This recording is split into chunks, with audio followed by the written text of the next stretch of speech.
Kok nge-freeze aku? Waduh, oke.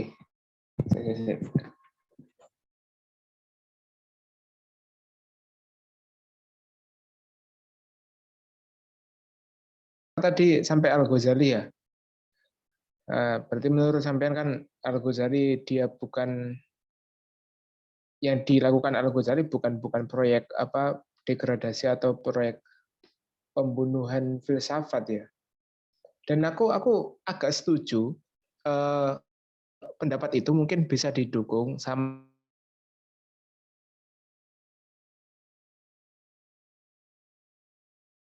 yang dikritisi dalam filsafat itu nggak seluruhnya. Kalau kita pandang filsafat sebagai metode berpikir kritis atau metode apa ya, isgholul akal gitu, untuk berpikir secara rasional, radikal dan lain sebagainya tadi, komprehensif, holistik, itu kan tadi udah disebutkan.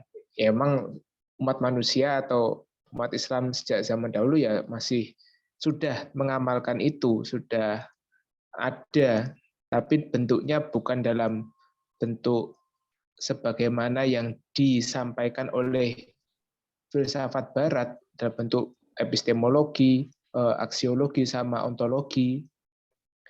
Baru kemudian disampaikan secara formal pada masanya siapa itu Al-Kindi. Sebagaimana filsafat secara umum, tradisi manusia ya mungkin sebelum Sokrates sudah ada.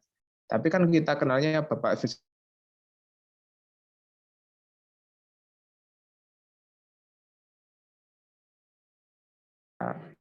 Madrosi lah, secara manhaji seperti itu. Ya. Nah, kemudian kembali ke Al-Ghazali. Al-Ghazali dia kan punya, bahkan Al-Ghazali punya apa buku-buku yang mungkin dia jadi dasar buku filsafat. Al-Ghazali punya trilogi. Ya, apa sih? Al-Ghazali kan dia punya trilogi buku mantik yang dimulai dari Qistos Mustaqim, kemudian Mihakun Nadhor, kemudian yang ketiga Mi'yar Ilm. Nanti ketiga ini kitab mantik, dan nggak mungkin orang yang nolak mentah-mentah filsafat, istilahnya kalau kita samakan sama orang-orang yang nolak filsafat sekarang ya, oh enggak, filsafat itu haram atau apa gitu. Enggak, Al-Ghazali enggak seperti itu. Karena Al-Ghazali masih berpikir sangat filosofis di bahkan apa terutama di ketiga buku itu. Nah, berikutnya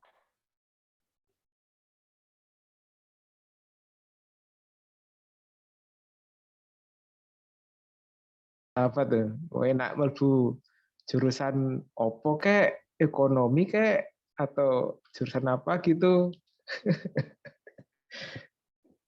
Oke.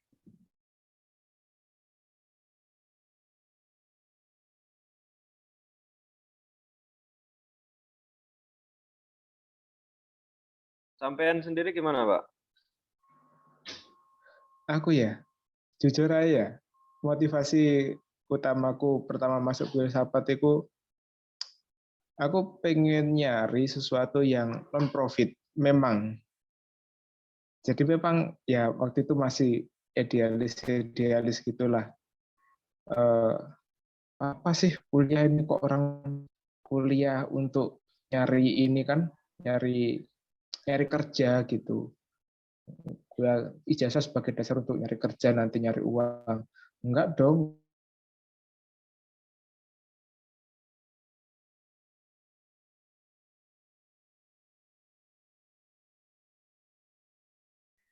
Berarti berangkat Yang dari anu ya, apa dari kezuhudan.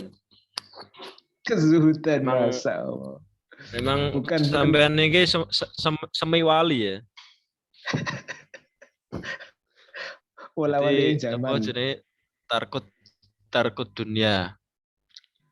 Eh kalau aku dulu memang sebenarnya tidak basic di filsafat karena pertama malas debat, malas apa ya istilahnya malas berdialektika lah. Sedangkan di dalam filsafat kita dituntut untuk berpikir dialektis salah satu.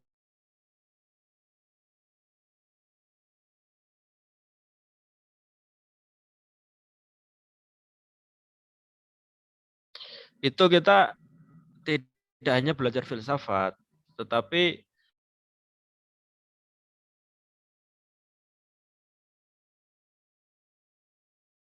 dan filsafat itu sendiri, kita khususnya di pasca di sini, kita dengan filsafat itu kita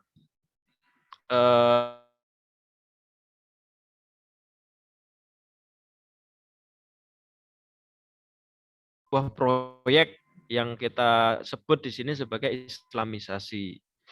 Islamisasi ilmu pengetahuan. Karena Islamisasi itu sendiri sebenarnya adalah proyek epistemologi. Nah, kalau kita mau mengislamisasikan ilmu, itu yang dimaksud adalah islamisasi epistemologi dari suatu ilmu. Nah, itu kan ranahnya filsafat. Nah, maka sebenarnya filsafat dengan filsafat itu kemudian proyek Islamisasi itu akan berjalan begitu. Nah, artinya kan di sini filsafat menemukan hal yang baru begitu, hal yang baru gitu. Dia sebagai alat begitu, bukan kita belajar filsafat itu hanya melulu mendebat atau melulu mempersoalkan terkait Tuhan, terkait aksiden, aksen, kemudian apa jenenge terkait apalagi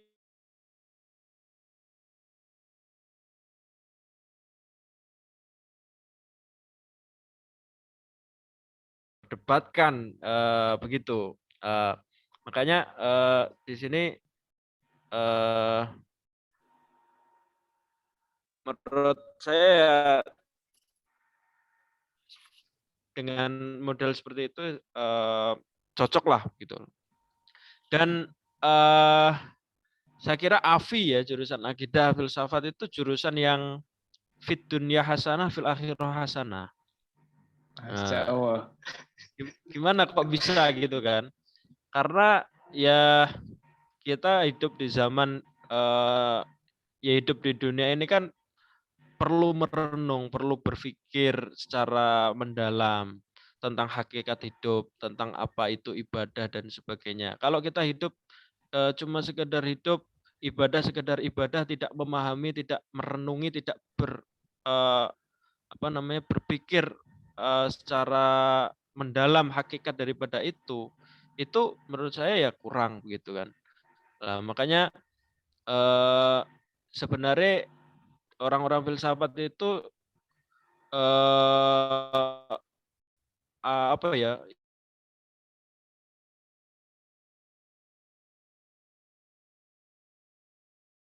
Dan juga ada embel di situ akidah begitu kan jurusannya. Nah, akidahnya ini ya fil akhirah hasanah begitu kan. Makanya menurut cerita dari beberapa guru kami ya, ada seorang guru besar itu di Al-Azhar juga, Ton.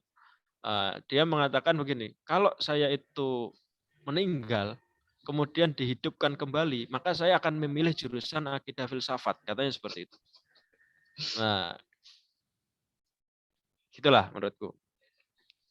Iya, iya. Oke, oke. Jadi, aku ada analisa lain.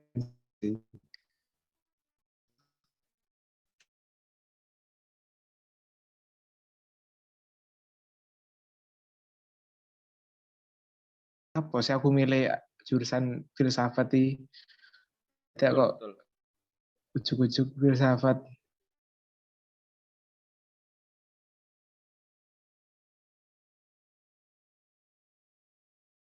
Di bojo kuwi diragati kondi.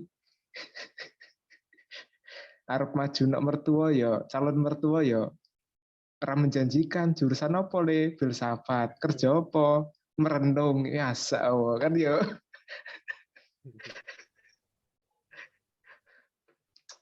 Yo Aduh. apa jenenge? Cari istri yang orang filsafat juga berarti. Aduh.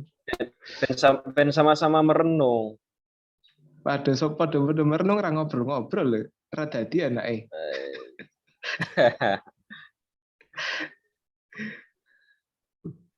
Aduh, filsafat. Oh iya, aku analisaku lain. Apa namanya? Jadi keresahan itu bisa muncul gara-gara ada semacam near value. Ada semacam kehilangan value di mana orang itu frameworknya, kita kan frameworknya udah di apa ya, istilahnya sangat dibaratkan lah.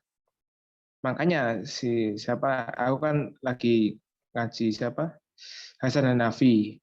Hasan Hanafi itu nggak banget sama kita barat sentris tuh nggak gitu caranya untuk menanggapi modernitas menurut Hasan Hanafi.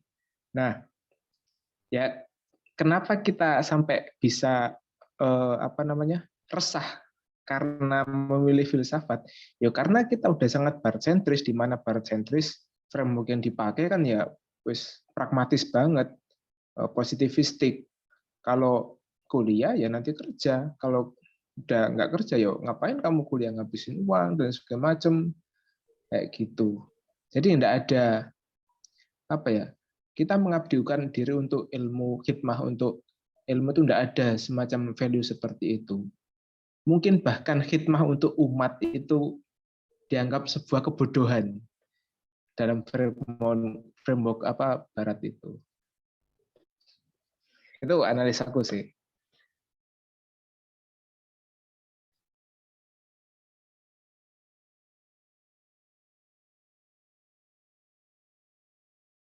Ning hamam ngono kan.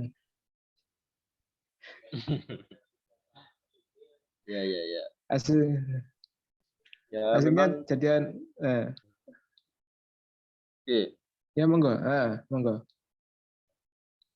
Ya memang di zaman ini ya itu apa jenenge, kita itu orientasi perguruan tinggi, perkuliahan itu kan memang kerja. Makanya bangku kuliah itu adalah ibaratnya seperti pabrik, itu aja. Pabrik yang menghasilkan lulusan yang siap kerja. Makanya di mana-mana jurusan filsafat itu pasti sedikit mahasiswanya. Bahkan saya dengar dari beberapa kawan ya, itu sampai ditawarin beasiswa itu supaya masuk jurusan filsafat. Itu juga masih sedikit gitu. Nah, itu kan artinya memang ya mungkin tidak hanya jurusan filsafat ya, mungkin jurusan yang lain yang dimana profit atau prospek kerjanya kecil begitu. Memang orientasinya belajar di kampus itu ya selanjutnya adalah untuk bekerja, untuk siap kerja di industri, di perusahaan dan lain sebagainya. Makanya jurusan yang itu merupakan jurusan yang prospek kerjanya bagus pasti banyak diminati. Dan sebaliknya, jurusan yang tidak menghasilkan prospek kerja yang bagus, ya termasuk filsafat, itu jarang diminati. Ya, Usuluddin itu juga termasuk yang jarang diminati. Nah, ada yang menarik gitu, jadi mungkin buat teman-teman ya yang kita nggak menyalahkan kalau teman-teman ada yang berpandangan pakai framework, ya kalau lulus kuliah itu harus kerja, ya kuliah ya nyari nanti legalitas untuk kerja, ijazah untuk kerja, ya Anda tidak menyalahkan.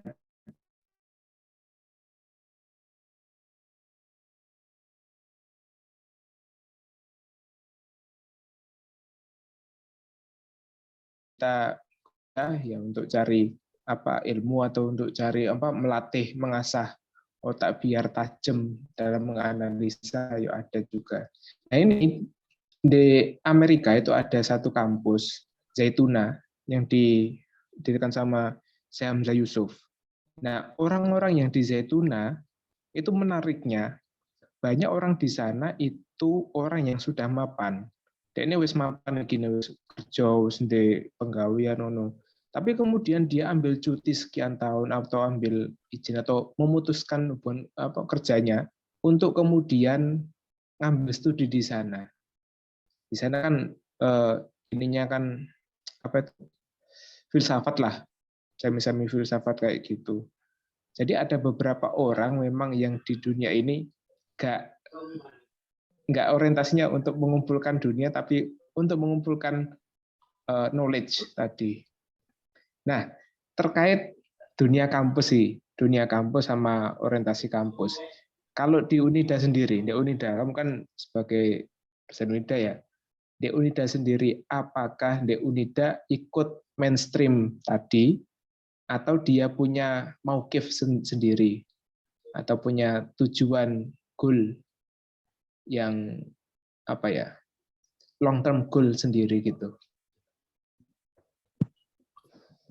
Ya, kalau di Unida sendiri itu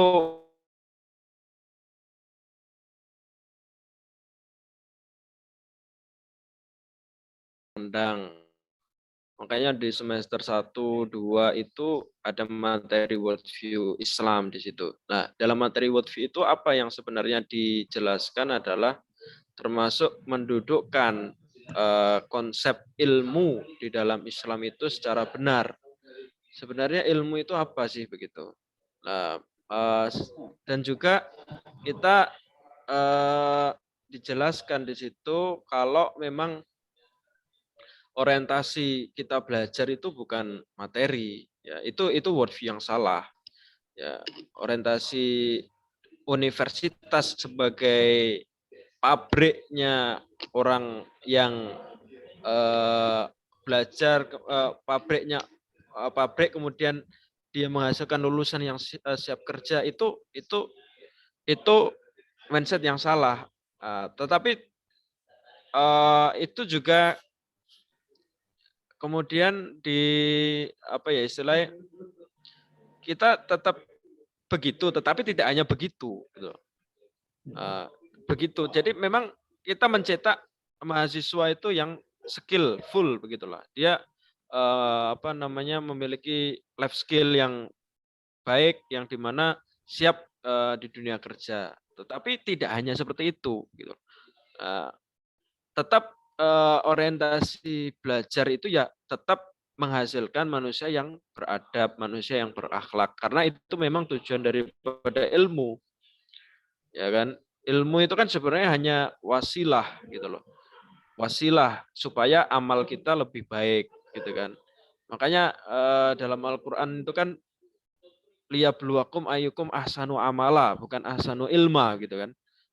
Yang paling penting adalah amalnya. Ilmu itu ibaratnya hanya supaya amalan kita itu lebih baik ya daripada sebelumnya karena kita punya ilmunya begitu kan. Makanya tetap orientasi daripada kampus di Unida ini adalah manusia yang beradab, mencetak mahasiswa yang beradab, yang berakhlak, yang apa namanya istilahnya menjadi seorang muslim yang kafah begitu. Nah, di samping itu juga kita tidak menafikan, kita mendidik life skill supaya mahasiswa itu siap di dunia kerja juga seperti itu. Oke, mantap. Yes.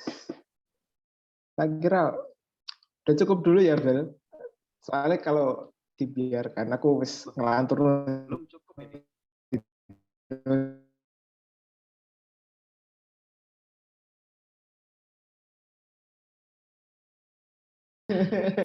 Iki gantian iki sing wawancara iya, iki. monggo, monggo.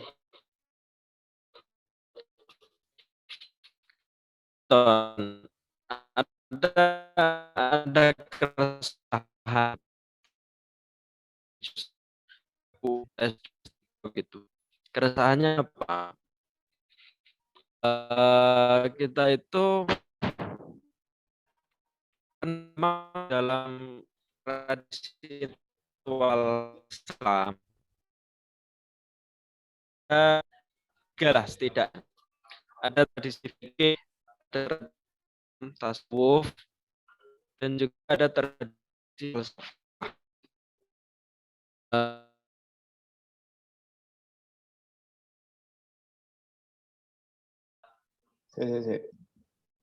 Oh, masih berapa menit? Anu tadi apa sinyal. Oh, lah jadi kadang itu ada dilema begitu. Jadi apalagi ada pernyataan kalau dari para fuqaha ya, saya lupa namanya siapa. Kalau berfilsafat itu tidak penting gitu. Itu hanya membuang-buang waktu gitu. Nah, itu gimana menurutmu? Oke, iki ya. Aku dulu pernah pas waktu di Mesir ada salah satu senior yang bilang kayak gini, ngapain sih kita belajar mendaki-mendaki tentang ilmu yang kalau kita salah itu masuk neraka. Maksudnya kan ilmu akidah, ilmu kalam gitu kan. Jurusan kita lah. Dan kenapa kita nggak lebih dakinya itu di ilmu yang kalau salah dapat 1, kalau benar dapat 2, ijtihad fikih maksudnya. Betul. Ya itu lebih keras lagi itu. Intinya menurutku ya, kalau memang kepakaran itu pasti nggak bisa dipungkiri, pasti terjadi. Ada orang yang pakar di satu bidang tapi nanti lemah di bidang lain, itu pasti itu nggak bisa rata. Kecuali beberapa orang yang memang dianugerahi kayak orang-orang terdahulu, kemudian beberapa ulama azhar gitu. Ada banyak ulama azhar yang dia pakar di satu bidang tapi bidang lainnya juga ketinggalan. Mungkin dari orang lama, dari ulama lama bisa kita ambil contohnya Al-Ghazali lah. Dia kan nulis macam-macam ya. Bidang mantik ada, tasawuf ada, fikih ada, terus usul fikih ada, sembarang kali ditulis. Ibnu Rus juga, Ibnu Rus. Ibnu Rus. Jadi ya nggak ini sih, apa namanya, ya memang seperti itu adanya.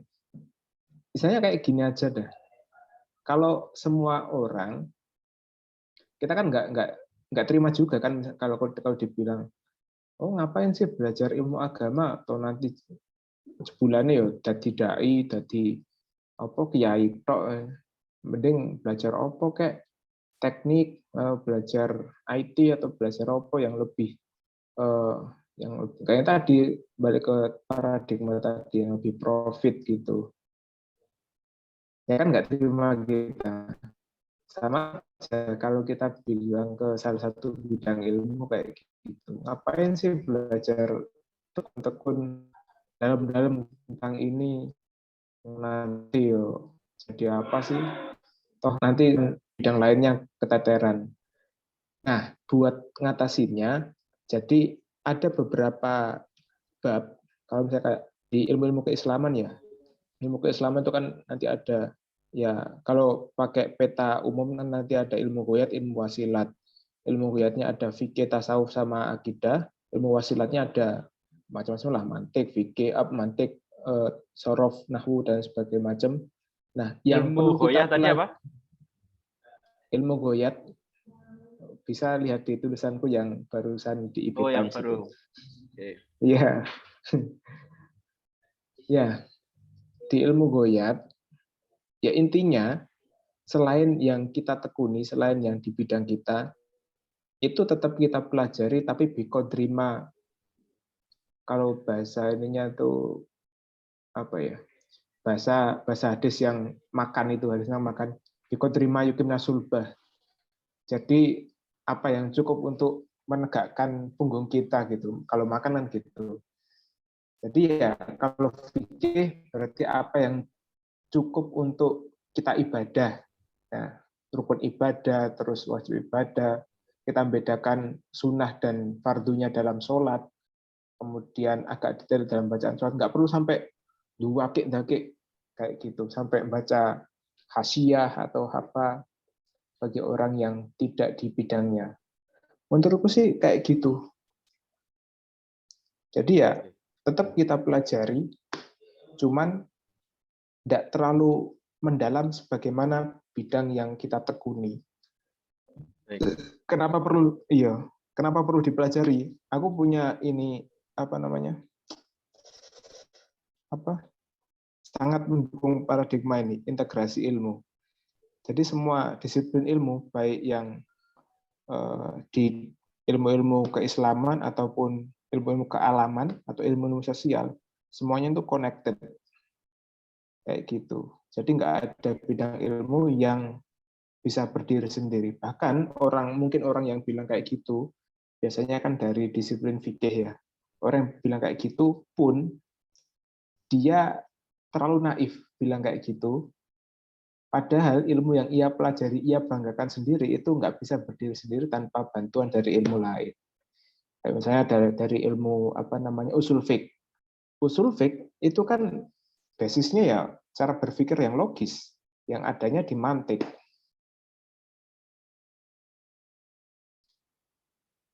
Oh ya. Itu sih pandanganku. Ya setuju Ton, saya Ton. Ya kalau menurutku ya kita aja apa namanya menekuni bidang kita masing-masing, tetapi tidak serta-merta ketika kita menekuni bidang kita tidak mengerti sama sekali bidang lain gitu ya. Jadi tetap kita memahami walaupun itu tidak dakik begitu.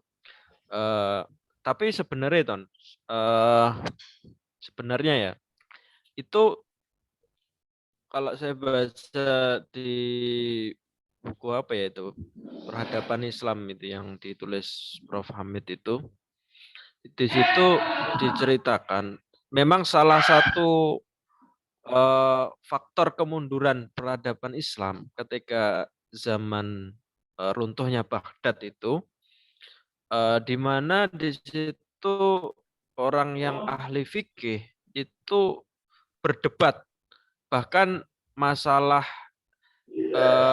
apa namanya kecil pun masalah nyamuk, masalah kutu di kepala itu diperdebatkan gitu loh. Jadi masalah kecil dalam fikih seperti membasuh apa begitu itu diperdebatkan secara masif begitu. Nah, kemudian ada golongan-golongan yang merasa ini bukan dunia saya lah istilahnya. Akhirnya dia menyendiri kemudian tidak mikir dunia ya akhirnya itulah golongan sufi lah begitu.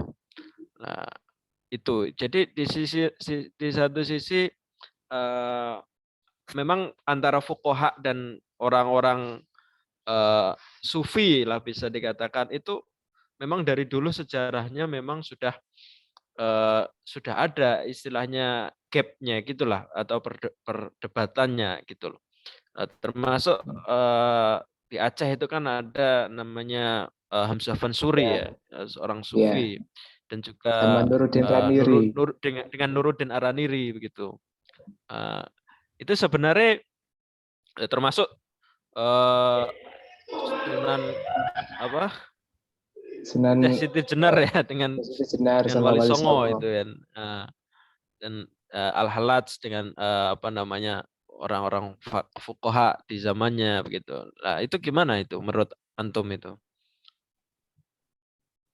Oh, ya pasti apa ya? Pasti berbeda sih. Ini nanti masuknya pembahasan tasawuf ini. Soalnya nanti kalau menurut bahasa orang-orang yang ahli tarekat ya, orang ahli tarekat nanti akan menarasikannya seperti ini. Tuh, kalau kita memahami orang yang sedang berada dalam kondisi seorang sufi, kita memahami seorang sufi itu nggak bisa pakai istilah-istilah atau pakai logika normal. Mereka sudah ada di fase yang berbeda, ada di dunia yang berbeda, sehingga yang paling dipermasalahkan kan ini satohat-satohatnya itu, satohat sufia, di mana kayak Hajj bilang apa anal hak gitu kan falsafah kayak gitu yang dipermasalahkan itu. Jadi ya kalau orang-orang sufi punya bayannya sendiri, maksudnya anal hak itu bayannya seperti ini. Jadi dan itu pasti akan gap sama kolaps lah, sama nggak ketemu gitu sama orang-orang fuqaha yang memang orang fuqaha. Nah, pernah dengar ini nggak? Kalau fikih itu ilmu dunia. Ya. Ya. Al-Ghazali nulis di Ihya itu bagi ada ilmu duniawi, ada ilmu ukhrawi lah. Ya. Fikih itu dimasukkan dalam kategori ilmu duniawi. Ya mesti nggak ketemu. Paradigma sama cara ininya beda. Nah, cara untuk mempertemukan keduanya, aku seneng banget sama baca-baca Al-Ghazali. Menurutku Al-Ghazali berhasil mempertemukan antara tradisi positivistik lah itu di fikih sama tradisi yang ruhani gitu di tasawuf. Itu sih yang bisa aku katakan. Oke. Siap, Ton. Tinggal berapa nih? 4 menit? 6 menit ya? Iya ya. Lebar kemana-mana ini. Sebenarnya memang saking banyaknya pembahasan ya, kalau filsafat umpamanya itu memang nggak selesai-selesai kalau kita bicara gitu kan. Sebenarnya not saya ya, catatan itu terkait dengan filsafat dan fikih itu mungkin sebenarnya dalam fikih pun kita butuh berpikir filosofis, berpikir logis, mantiki lah istilahnya. Ya kan? Karena dengan metode ijtihad seperti kias dan lain sebagainya itu kan rasional sekali gitu loh. Gitu kan? Rasional sekali. Apalagi para fuqaha kontemporer dari masanya Imam Syatibi yang dengan teori maslahahnya itu kan sangat rasional, dan itu menurut saya ya model contoh berpikir yang logis dan filosofis bagi saya gitu loh. Artinya memang kita tidak bisa memisahkan antara satu dengan lain kalau kesimpulannya begitu. Dan kalau memperdebatkan itu justru kayak kayak kita orang yang berdebat itu kan biasanya orang yang dangkal ya. Artinya bukan berdebat, orang yang bertengkar begitu loh, bertengkar fanatik itu kan biasanya yang dangkal begitu loh. Justru kalau orang yang alim, orang yang tahu ilmunya itu kan justru tidak demikian gitu kan. Ya, mungkin itu sih. Makalahnya itu iya, man kasra ilmuhu qalla inkaruhu. Sinten sing kata ilmune ingkarnya itu akan sedikit karena dia banyak perspektif. Oke, menarik sekali topik kita pada pertemuan kali ini. Mungkin kita akan lanjut lagi. Ini nggak boleh berhenti di sini saja, Waduh. Nanti mungkin kita bertemu live lah kapan-kapan. Podcastan live. Sebenarnya aku ini Ton, senang ada diskusi seperti ini, karena di sini itu agak kurang lah gitu loh diskusinya. Makanya kalau ada diskusi seperti ini senang aja gitu loh. Maksudnya ya sependek yang kami baca, yang sependek yang kami ketahui, kita diskusikan itu kan akan menambah hal yang baru. Intinya Ana tadi juga banyak menimba ilmu lah dari Syekh Kiston gitu loh. Iya, ya aku memang kayak gini, aku healingnya kayak gini, Bel. Oh yes. Aku kalau galau itu tenang aku. Kalau galau tuh nelpon sopok di rumah kan nggak ada yang bisa yang sepadan ngono lah. Akhirnya gue nelpon konco-konco yang ada di Mesir, yang udah di mana gitu. Kita ajak diskusi. Pernah aku satu fase itu sangat down aku. Pokoknya ono lah, ada fase yo entah Fase itu karena ambiar. yo ambiar lah ngono kuwi. Ketika ambiar-ambiare, Jon, aku lapo bengi-bengi nelpon Abdul Karim tak jadi diskusi. Wes Rim, ayo Rim, kita diskusi ente ngangkat topik apa, tak ladeni, tak bahas. Akhirnya apa sampai 1 jam 2 jam ngobrol lewat apa lewat Facebook itu Messenger. Dan setelah itu aku merasa fresh. Boh ya. Ya, memang itu ya. Perlu healing. Healingnya orang-orang filsafat itu kan kayak antum ini ya dengan diskusi. Kalau dolan-dolan malah nggak healing ya. Iya. Ya, oke. Makasih Oke, Mas terima Iqbal kasih. Maulana. Terima Pak kasih. Iqbal Maulana. Nanti kalau ada waktu kita diskusi lagi ya. Nanti mungkin Oh, sama ini kalau bisa kolaps gitu lah sama teman-teman yang lain yang di Mesir gitu. Biar kita ini yang oke. Al-Fakir ini bisa menimba ilmu langsung lah dari pusatnya ilmu di Al-Azhar ini. Oke, siap. Nanti kita agendakan lah. Iya. Khusus untuk topik filsafat. Oke, sekian teman-teman. Assalamualaikum warahmatullahi wabarakatuh. Waalaikumsalam warahmatullahi wabarakatuh. Terima kasih, Ber. Oke, sama-sama, Ton.